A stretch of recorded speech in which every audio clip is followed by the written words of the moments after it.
लो जी गल्लां बड़ियां गौरतलब ने, गल्लां बड़ियां गौरतलब ने, गौर ना सुनो। ओ बाजवा संगीन गद्दार बाजवा, मुल्क दा गद्दार बाजवा, जिन्हें मुल्क डबो के मुल्क दी इकानमी तबाह करके इंडिया नू कश्मीर दे के ते इहो ਜਿਹੇ अजूबे ए बगैरत अजूबे लिया के साडे सिरां ते रख के पूरी दुनिया ते सानू जलील कराता।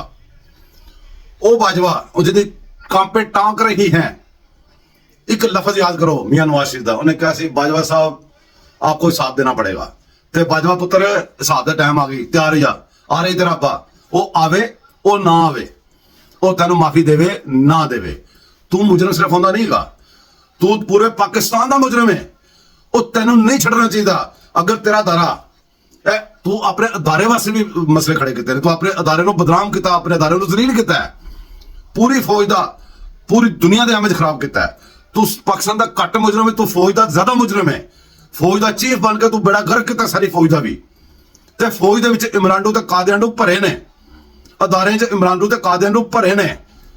हुण तेरा योमे हिसाब आने वाला है। ते अगर तेरा अदारा तेरे नाल खलोता जिस तरह मुशर्रफ नाल खलो गया सी, वो टाइम नहीं रहा।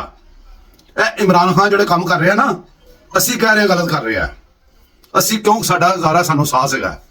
ऐसे टाइम तो अदारा भी डरे कि इहो जिहड़ी जुबान इमरान खान दी है इहो ही पूरे पाकिस्तान दी जावे, फिर की करोगे, किहड़े पासे जाओगे।